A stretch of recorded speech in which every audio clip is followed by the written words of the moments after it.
Congress party के कार्यकर्तागण, नेतागण, जितने भी महिला कांग्रेस, यूथ कांग्रेस के मेरे साथी यहाँ उपस्थित हैं, आपको भी बहुत बहुत स्वागत। और बहनों और भाइयों, इतनी गर्मी में आप इंतजार कर रहे हैं काफी समय से, इसके लिए मैं आपकी बहुत बहुत आभारी हूँ और आपको भी यहाँ पर बहुत स्वागत देती हूँ। देखिए, चुनाव का समय है, आपसे चुनाव के संदर्भ में कुछ बातें करने आई हूँ। देश प्रदेश के हालात के बारे में, आपकी जो परिस्थितियां हैं उनके बारे में। तो सबसे पहले मैं जानना चाहती हूँ कि यहाँ नौजवान कितने हैं? हाथ उठाओ।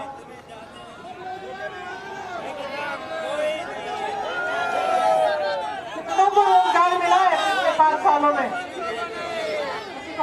एक तो होगा, एक होगा, नहीं है। किसान कितने हैं? सब किसान हैं। कमा पा रहे हो आजकल? बुनकर कितने हैं?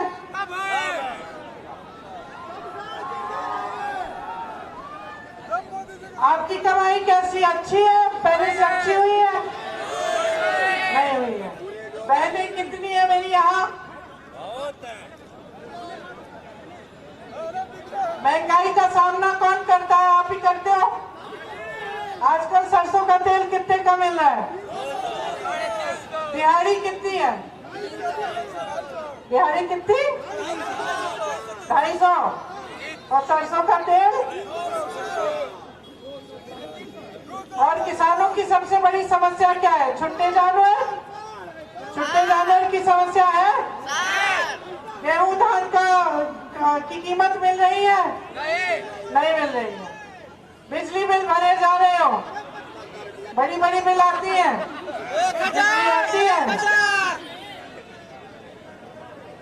तो ये है आपकी समस्याएं, महंगाई, बेरोजगारी, बुनकरों की तमाम समस्याएं, जो बड़ी बड़ी बिजली की बिल आती है, जो उनका स्पेशल पैकेज खत्म किया गया, किसानों की समस्याएं, उपज का दाम नहीं मिलता, खाद नहीं मिलती, पेट्रोल डीजल के दाम बढ़ चुके हैं, कमाई नहीं होती, छुट्टा जानवर खेत चला जा रहा है, महिलाएं महंगाई का सामना कर रही है, इनके लिए कोई बेरोजगार की बात ही नहीं करता, इनको सशक्त करने की बात नहीं करता कोई। नौजवान बेरोजगार खड़ा हुआ है, ये है आपकी समस्याएं। अब ये समस्याएं कम से कम पिछले 5 सालों से तो है ही है कि नहीं? नेता क्या बात कर रहे हैं? जो राजनीतिक दल के नेता, चाहे वो समाजवादी पार्टी के हो, चाहे वो भाजपा के हो, वो क्या बातें करते हैं यहाँ आकर आपसे? हाँ?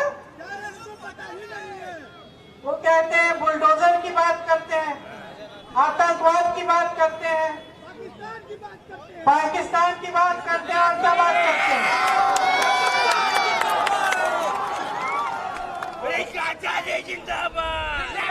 कोई कहता है कि हम गर्मी निकाल देंगे, कोई कहता है कि हम गर्मी निकाल देंगे, है ना? कोई आपकी भर्ती की बात कर रहा है, कोई आपकी खेती की बात कर रहा है, कोई आपको आगे बढ़ाने की बात कर रहा है? नहीं कर रहा ना। आदत जो आपने बिगाड़ रखी है, वो दोषी थोड़ी है, दोषी तो आप है, दोषी तो आप है। सबको मालूम पड़ गया है, चुनाव के समय आएंगे, धर्म की बातें करेंगे अच्छी अच्छी, कभी इस धर्म की, कभी उस धर्म की। समाजवादी के नेताओं को मालूम है, धर्म की बात करेंगे आप, कूद के आप उनको वोट दे दोगे, मालूम है ना? भाजपा के नेताओं को मालूम है, धर्म की बात करेंगे, जज्बातों को उभारेंगे, उनको वोट मिलेगा, सत्ता में आ जाएंगे। तो 5 सालों में क्या करेंगे? कुछ नहीं करेंगे। समाजवादी दल के नेता तो अपने घर में दुबके रहे। आपकी समस्याएं आई, एनआरसी, सीए आया, बुनकर की बड़ी बड़ी समस्याएं आई, किसानों की समस्याएं आई, क्या हुआ? आए आपके पास? अखिलेश यादव जी पधारे अपने घर से आपके घरों में, किसानों को कुचल डाला, किसानों को लखीमपुर खीरी में कुचल डाला। क्या किया उन्होंने? घर से ट्वीट कर दिया, घर से बाहर निकले ही नहीं। इतना बड़ा आंदोलन चला आपका एनआरसी सीए का, कहाँ थे? अरे कहाँ थे? कहाँ? एक जगह गए, मेरठ गए, बिजनौर गए, कहीं गए जहाँ पे हत्याएं हुई थी पुलिस द्वारा, जहाँ पे 19-20 साल के नौजवान लड़कों को ऐसे ही मार डाला गया? पहुंचे? चलो पहुंचे नहीं, आवाज उठाई, आवाज उठाई आपकी? नहीं उठाई। भाजपा के नेता तो भाजपा के नेता, बड़े मियाँ तो बड़े मियाँ, छोटे मियाँ, सब एक ही बिसात पर खेल रहे हैं बहनों और भाइयों, सब एक ही बिसात पर खेल रहे हैं। इसको गहराई से समझो, क्योंकि जो आप तय करने जा रहे हैं उससे आपका भविष्य तय होगा। जो चुनाव है ये आपके भविष्य को तय करने का चुनाव है, और ये सब एक बिसात पर खेल रहे हैं। 5 सालों में समाजवादी दल के नेता, बहुजन समाज के नेता लड़े नहीं इनके खिलाफ, चुपचाप से बैठे रहे। और आपने इतिहास में एक ऐसा जंग बता दो मुझे, एक ऐसा जंग बता दो जो बगैर लड़े कोई जीत जाए, एक बता दो। कोई नहीं है, कोई ऐसा जंग ही नहीं है। जो लड़ा नहीं वो फिर से समझौता करेगा। मेरी शब्दों को ध्यान से सुनो, लड़ेगा नहीं। सरकार बन भी जाए तो सरकार झुकेगी इनके सामने, क्योंकि झुकते चले आ रहे हैं 5 सालों से। बहुजन समाज पार्टी की नेता तो निकल के अभी भी चुनाव में भी नहीं निकल रही है। किससे डर रही है? सीबीआई से डर रही है, चीन से डर रही है। चलिए आपको तो सब मालूम है, चीन के पीछे। तो जब सब मालूम है मेरे भाई, तो आंख मूंद के वोट क्यों दे रहे हो इन लोगों को? भाजपा की नेताओं की इतनी हिम्मत हो गई है आज कि आपके सामने खड़े होते कहते हैं कि हमें आपकी समस्याओं के बारे में पता ही नहीं। प्रधानमंत्री जी कह रहे हैं हमें तो पता ही नहीं था कि छुट्टे जानवर की देश में प्रदेश में समस्या है। अब बताइए, सर्वज्ञानी, अंतर्यामी, विश्व गुरु, और उनको यही नहीं पता कि देश के सबसे बड़े प्रदेश में सबसे बड़ी समस्या क्या है 5 सालों से? चुनाव आया, अचानक पता चल गया। चुनाव आया तो मंच पर पता चल गया, घोषणा भी कर दी कि इसको हम सुझा देंगे। तो 5 सालों से कहाँ थे? अरे 5 सालों से कहाँ थे? कपड़ा बदल रहे थे, प्रचार भी नहीं कर रहे थे भैया। प्रचार तो चुनाव के समय शुरू किया है। कपड़ा बदल रहे, देखिए सूट पहनना। गन्ना किसानों का इस पूरे देश में बकाया कितना है? कोई बताए? 14,000 का दर्द पूछने नहीं आया। कांग्रेस 70 साल हुकूमत करी है। उत्तर प्रदेश के किसानों ने आंदोलन किया, दिल्ली के बॉर्डर पे 1 साल के लिए खड़े रहे, अपने घर से निकलकर हालात पूछने के लिए नहीं आए। 6 किसानों को लखीमपुर खेड़ी में इन्हीं के मंत्री के बेटे ने कुचल डाला। क्या किया? मंत्री को अपने साथ पर मंच पर खड़ा किया, मंत्री को अपने साथ मंच पर खड़ा किया और मंत्री के बेटे को जमानत दिलवाकर रिहा करवा दिया। ये है आपकी सरकार और ये है आपके नेता जिनको आप भगवान बना रहे हैं। समझ लीजिए, कोई नेता भगवान नहीं होता, सब नेता इंसान है। सब आपसे सत्ता ले रहे हैं उधार में, सबको आपने बनाया है। ये देश आपका है, उनका भी है लेकिन आपका है। सबसे पहले ये देश, इसकी सुरक्षा, ये जमीन, ये आपकी जमीन है। आपके पूर्वज लड़े हैं इस देश की आजादी के लिए। इस देश का किसान लड़ा है जो आज भगवान भरोसे छोड़ दिया गया है, जिसकी मेहनत की कमाई, जिसका खून पसीना ये बेचने के लिए इन्होंने योजना की है। जो कानून ये लोग ला रहे थे, इससे क्या होता? किसान मेहनत करता, किसान का खून पसीना और कमाता इनका उद्योगपति दोस्त। इनके उद्योगपति दोस्तों को इन्होंने पूरी देश की संपत्ति बेच डाली। BHEL, रेलवे जैसी बड़ी बड़ी संस्थाएं बेचने जा रहे हैं। कुछ बचा नहीं है, सारी संपत्ति इन बड़े बड़े उद्योगपतियों को बेचने जा रहे हैं। फिर कहते हैं रोजगार देंगे। कहां से लाएंगे रोजगार? अरे कहां से लाएंगे रोजगार? जब सारी संस्थाएं बेच डाली जो रोजगार बनाती थी, किसानों को खत्म कर डाला, खेती पे रोजगार नहीं बनेगी। बुनकर जैसे छोटे व्यापारियों को, छोटे दुकानदारों को खत्म कर दिया, वो रोजगार नहीं दे सकते। सरकारी पद आपने 5 सालों से खाली रखे हैं, 12 लाख सरकारी पद खाली है। भर्ती की प्रक्रिया इन्होंने धूमिल जानबूझ के की है। भर्ती की प्रक्रिया में भ्रष्टाचार जानबूझ के किया गया है, क्योंकि रोजगार नहीं देना चाहते। इनकी साजिश है, ये जनता को गरीब रखना चाहते हैं, अपने दोस्तों को अमीर बनाना चाहते हैं। आज इनके उद्योगपति दोस्त 1000 करोड़ रुपए एक दिन में कमा रहे हैं बहनों और भाइयों, एक दिन में। और किसानों, आप 27 रुपए कमा रहे हो एक दिन में। एक दिन में 27 रुपए किसान कमाए और 1000 करोड़ रुपए इनके उद्योगपति दोस्त कमाए। ये सरकार चुनी है आपने। ऐसे नेता चुन रहे हैं जो सरकार के सामने लेट जाते हैं, झुक जाते हैं। बदलाव लाइए, समझ जाइए कि शक्ति किसकी है। ये लोकतंत्र है, ये तानाशाही नहीं है। आप अपना हक मांगते हो, आपको दबाया जाता है। आपका हक है। मोदी जी कहते हैं बहुत बड़ा एहसान कर लिया उन्होंने, आपको राशन के बोरे देके। खुद कहते हैं देश की जनता ने मेरा नमक खाया है। सुन लीजिए, शेम किस लिए? क्योंकि नमक खाते हैं नेता आपकी, वो भी नमक में आपका नमक खाते हैं नेता। और एक एक नेता को इस बात का एहसास होना चाहिए। ये एक नई परंपरा शुरू कर लिया अपने प्रदेश में, दशकों से चल रही है। सारे नेता जानते हैं 5 साल बाद आके आपके जज्बातों को उठाएंगे, गुमराह कर देंगे। जनता तो भोली भाली है, वोट मिल जाएगा, नहीं आ पार तो फिर काम ही नहीं कर रहे हैं ना। अब आप देख रहे हो कि काम हो नहीं रहा है, आप देख रहे हो रोजगार मिल नहीं रहे हैं, आप कमा नहीं पा रहे हो, आपकी दुकानदारी खत्म हो रही है, यहाँ की महिलाएं सशक्त नहीं, असुरक्षित हैं। सब कुछ देख रहे हो। चुनाव आता है, इनकी बातों में फिर से गुमराह हो जाते हो, इनके जाल में फंस जाते हो और कोई समाजवादी को, कोई भाजपा को, कोई बसपा को अपना वोट देके फिर से अपने प्रदेश को खाई में डाल देते हो। शाबाश, बिल्कुल मत दो, देना नहीं है, बिल्कुल मत दो, अपना हक मांगो। नमक खिलाए बालू। ये रोजगार, ये तुम्हारा हक है, महिलाओं का हक है, नौजवानों का हक है। आपको उपज का दाम मिलना चाहिए, ये आपका हक है। बुनकरों को स्पेशल पैकेज और रेट मिलनी चाहिए बिजली की, आपका हक है।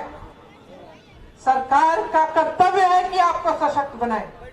सरकार आपको निर्भर बना रही है, जानबूझकर आपको निर्भर बना रही है। वो चाहते हैं कि उस राशन के बोरे के लिए आप धन्यवाद दें उन्हें। आप कहें कि मोदी जी ने हमें राशन का बोरा दे दिया, बहुत एहसान कर दिया। चाहते हैं, क्योंकि जब तक आप निर्भर रहोगे उनके राशन के बोरों पर और उनके चंद रुपयों पर, जो वो हर महीने चुनाव के पहले तो थोड़ा तेजी से देते हैं और चुनाव के बाद देते भी नहीं, जब तक आप निर्भर रहोगे तब तक आपका इस्तेमाल करना आसान होगा। प्रियंका गांधी जिंदाबाद।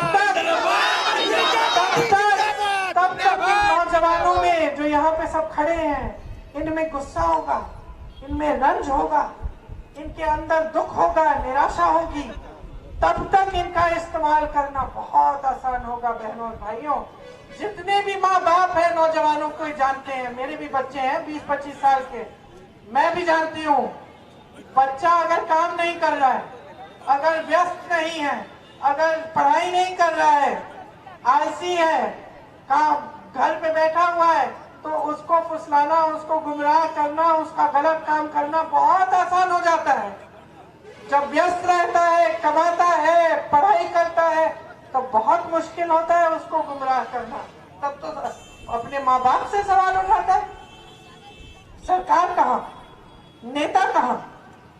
सब नेता जान गए हैं कि इन लोगों को शिक्षित कर दो, इनको अपने पैरों पे खड़ा कर दो, इनको सशक्त कर दो, सक्षम बना दो, तो सवाल उठेंगे कि हम विकास क्यों नहीं कर रहे हैं। समझ गए आप? देखिए, जब समस्याएं आपकी घर आती हैं, जब आपके घर में महंगाई आती है, तो क्या दरवाजे खटखटा के पूछती है कि भाई तुम किस धर्म के हो, आऊं कि ना आऊं? जब बेरोजगारी आती है तो क्या पूछती है कि भाई तुम हिंदू हो या मुसलमान हो? अच्छा, बेरोजगारी पूछ रही है? ये छुट्टा जानवर तो खेत चले जा रहा है, ये क्या पूछता है ये किसका खेत है? ओहो, इस जाति का खेत है, चलो मैं दूसरे खेत में चले जाऊं। पूछता है कि भाई किस धर्म, ये खेत किस धर्म का है भाई, किसका है ये खेत? अच्छा चलिए ये खेत छोड़े देते हैं, उस खेत में चलते हैं। चल लेता है ना तुम्हारे खेत, बेरोजगारी आ जाती है ना सबके घर, महंगाई आ जाती है ना सबके घर। ये तो नहीं है कि कोई कह रहा है कि एक घर में कम का आ रहा है गैस सिलेंडर, दूसरे में ज्यादा का आ रहा है। और विकास, जब सड़क बनती है तो उस पर लिखा होता है कि सिर्फ इस धर्म के लोग इस सड़क पे चलेंगे, नहीं लिखा ना। ये जो बिजली की तार है सब घरों में जा रही है, क्या ये रुक जाती है किसी धर्म के घर में, किसी के एक जाति के घर में रुक जाती कि भैया यहाँ तो बिजली नहीं दूंगी मैं? नहीं ना, सब जगह जाती है।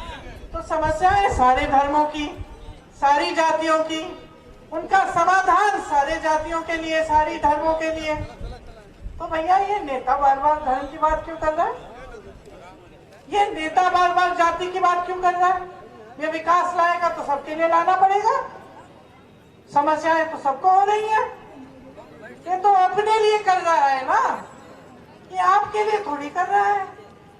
ये तो अपने विकास की बात कर रहा है, ये तो अपनी सत्ता छीनने के लिए कर रहा है। इसको मालूम है, आपने इसकी बुरी आदत डाल दी। अब मैं यहाँ किस लिए आई हूँ?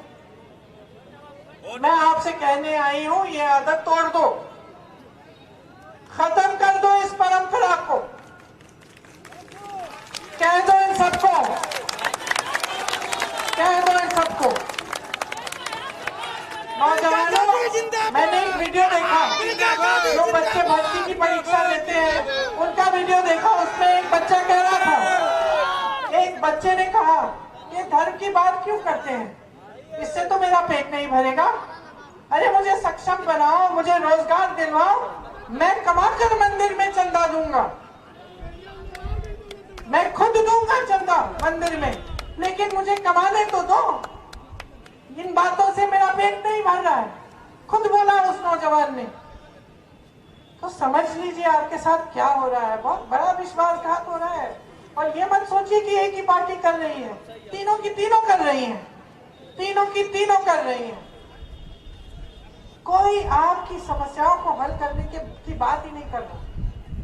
उन्होंने राजनीति किसी और चीज के बारे में बना दी है, जबकि राजनीति का मकसद है सेवा। नेता का धर्म यही होता है और कोई इससे बड़ा धर्म नहीं है। आप किसी भी किताब को पढ़ लो, आप हिंदुओं से पूछो, मुसलमानों से पूछो, ईसाइयों से पूछो, बौद्ध से पूछो, किसी भी पंडित से पूछो, किसी भी धर्म के धर्मात्मा से पूछो, किसी भी किताब को पढ़ लो, कुरान शरीफ को खोलिए, भगवत गीता को खोलिए, सब यही कहते हैं कि नेता का सबसे बड़ा धर्म सेवा है, यही है धर्म।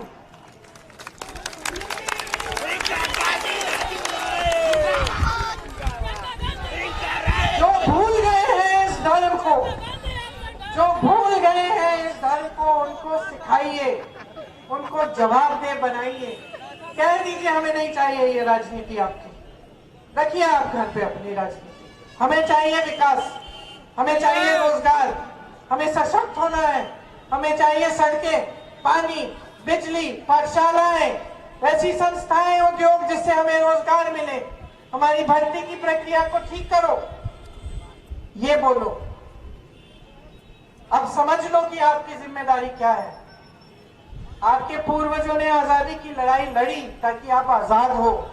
आज आजाद नहीं हो, गुलाम बना रखा है इन्होंने, जाल में फंसा रखा है। जब तक कमाओगे नहीं, जब तक आगे नहीं बढ़ोगे, तब तक आजाद नहीं हो। और ये जानबूझ के आपको गुलाम रखेंगे, समझ लो। अब कांग्रेस पार्टी क्या कह रही है वो भी सुन लो। इसी का इंतजार।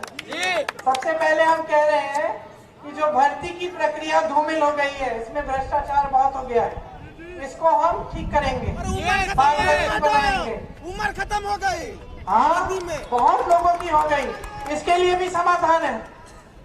हम एक स्पेशल कमीशन रखेंगे। ये जो 69,000 की भर्ती, 22,000 की भर्ती, जो जिनकी उम्र खराब हो गई है, उम्र चली गई है और इंतजार कर रहे हैं, जिनके करियर बर्बाद हो गए हैं, जिन पर सरकार ने केस थोप दिए क्योंकि उन्होंने अपना हक मांगा, तो सब की सुनवाई करेंगे इस कमीशन में। सुनवाई करके जो जो ठीक कर सकते करेंगे।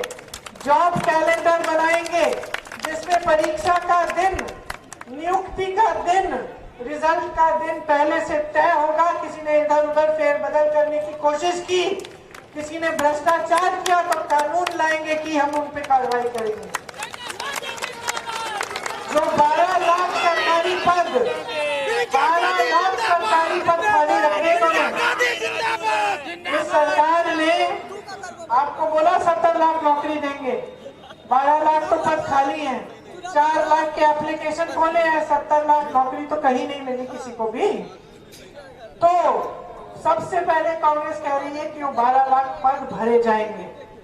फिर हम कह रहे हैं कि 8 लाख नए रोजगार पैदा करेंगे। कैसे? जो छोटे दुकानदार हैं, बुनकर हैं, छोटे व्यापारी हैं, इनको मजबूत बनाएंगे फिर से, ताकि यहाँ से रोजगार बने। जहाँ जहाँ हुनर है, जैसे अगर यहाँ पे बुनकर है, यहाँ हुनर है, पूरी सुविधा दी जाएगी। स्पेशल पैकेज आएगा बुनकरों के लिए जैसे पहले था, और फ्लैट रेट पे बिजली दी जाएगी, सारी सुविधाएं मिलेंगी। अगर एक नौजवान अपना छोटा बिजनेस शुरू करना चाहे, अपना व्यापार शुरू करना चाहे, उसे 5 लाख रुपए सरकार 1% ब्याज पे देगी, ताकि उस हुनर का इस्तेमाल हो और वो सशक्त बने। बहनों, आंगनबाड़ी आशा बहुओं के लिए 10,000 रुपए का मानदेय मिलेगा। उसके साथ साथ आपको सशक्त करने का काम हम करेंगे, हमारी जिम्मेदारी है। नारा सुना है हमारा, लड़की हूँ लड़ सकती हूँ। ये क्या है? ये वो नारा है जिसके आधार पर आपको सशक्त करेंगे। 40% मतलब 8 लाख जो सरकारी रोजगार है वो महिलाओं को मिलेंगे। महिलाओं के लिए हर अस्पताल में, छोटे से छोटे अस्पताल में महिला डॉक्टर, महिला नर्स मौजूद मिलेगी, वहां भी रोजगार हम दिलवाएंगे महिलाओं को। पुलिस में 25% महिलाओं की भर्ती कराएंगे, ताकि आप पर अत्याचार हो तो आपको महिला पुलिस कर्मी मिले। और अगर आप पर अत्याचार हुआ और 10 दिन के अंदर अंदर FIR दर्ज नहीं हुआ तो एक कानून लाएंगे कि जिस अधिकारी ने उसको रोका है उसका सस्पेंशन होगा। आपके लिए केंद्रीय विद्यालय जैसे विद्यालय हर जिले में बनाए जाएंगे। छात्राओं को मोबाइल फोन और स्कूटी मुफ्त में मिलेगा, ताकि ऑनलाइन पढ़ाई कर पाए और उनको स्कूल और कॉलेज जाने की सुविधा हो। बहनों, आपके लिए, आपकी सुरक्षा, आपकी सेहत, सब के लिए एक पूरी योजना बनाई है। हमने एक विधान बनाया, शक्ति विधान, आपको मजबूत बनाने के लिए। 40% महिलाएं प्रियंका यादव की तरह आज कांग्रेस पार्टी की टिकट लेकर चुनाव लड़ रही हैं। ऐसी महिलाएं हैं जिनकी बेटियों का बलात्कार करके उनको मार डाला और दफना दिया।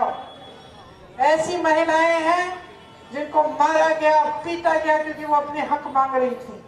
ऐसी महिलाएं हैं जो पंचायत का चुनाव लड़ने गई और उनके कपड़े फाड़ डाले पब्लिक में, लेकिन आज कांग्रेस ने उन्हें सशक्त करके चुनाव लड़ने को बोला और चुनाव लड़ रही हैं। मंच पर मेरे साथ वो खड़ी रहती हैं, प्रधानमंत्री नरेंद्र मोदी जी के साथ वो मंत्री खड़ा रहता है जिसके बेटे ने किसानों को कुचला। मेरे साथ मंच पर वो महिलाएं खड़ी रहती हैं जिन पर अत्याचार हुआ है, क्योंकि कांग्रेस पार्टी ने उनको कहा है कि आप पर सत्ता की वजह से, सत्ता ने आप पर अत्याचार किया, उस सत्ता को अपने हाथों में लो, खड़ी हो जाओ और लड़ो, हम तुम्हारे साथ हैं। महिलाओं, बहनों, आप एकजुट होकर एक बहुत बड़ी राजनीतिक शक्ति बन सकती हैं, इस देश की दिशा बदल सकती है। समझ लीजिए इस शक्ति को। किसानों के लिए पूरे कर्ज माफ होंगे। छत्तीसगढ़ में कांग्रेस की सरकार ने छुट्टे जानवर की समस्या का समाधान ढूंढा। छुट्टे जानवर को घर पे रखने से सरकार 2 रुपए किलो में गोबर खरीद रही है आपसे, उससे लोग छुट्टे जानवर को घर में रख रहे हैं क्योंकि कमा रहे हैं। गोबर का गोबर गैस बन रहा है और गोबर का खाद अच्छा बनकर किसानों को दिया जा रहा है ताकि किसानों की सुविधा हो। और यहाँ आपकी सरकार जो कह रही है कि हमें तो मालूम ही नहीं था कि समस्या है, हम चीख रहे हैं, चिल्ला रहे हैं हर मंच से 3 सालों के लिए कि यहाँ पे ये बहुत बड़ी समस्या है। मैंने मुख्यमंत्री जी को चिट्ठी लिखी, इसे सुलझाओ। छत्तीसगढ़ में हमने इसका समाधान ढूंढा है, यही कर डालो। कोई जवाब नहीं आया, कोई सुनवाई नहीं हुई आपकी। हम इस समस्या का समाधान निकालेंगे और वही योजना यहाँ लागू करेंगे। इसके साथ साथ आज के दिन में छत्तीसगढ़ में गेहूं और धान का 2500 रुपए क्विंटल मिल रहा है, आपको भी मिलेगा। गन्ने के लिए 400 रुपए मिलेंगे। जो ये बड़ी बड़ी बिजली की बिलें आ रही हैं, इनको हम आधा करेंगे सबके लिए। किसानों के कर्ज माफ होंगे, सबकी बिजली की बिल आधी होगी। और कोरोना के समय जो छोटे व्यापारी, जो लोग सबसे ज्यादा परेशानियों से का सामना जिन्होंने किया, उनके लिए हम जो कोरोना का बिजली का बकाया है वो साफ करेंगे। छुट्टे जानवर से जिसको नुकसान हुआ 3000 रुपए प्रति एकड़ का मुआवजा मिलेगा। 25,000 रुपए उन गरीब परिवारों को मिलेंगे जिन्होंने कोरोना की वजह से सबसे ज्यादा परेशानी झेली। ये सब योजनाएं हैं हमारी। इसके अलावा और भी योजनाएं हैं। भर्ती का विधान बनाया है कि उसको पढ़ो नौजवानों। अब वो दौर चले गया कि नेता आके खोखले भाषण दे, खोखली घोषणाएं करे। पढ़ो उस विधान को, देखो उसमें क्या कह रहे हैं, कहां से आएंगी तुम्हारी नौकरियां।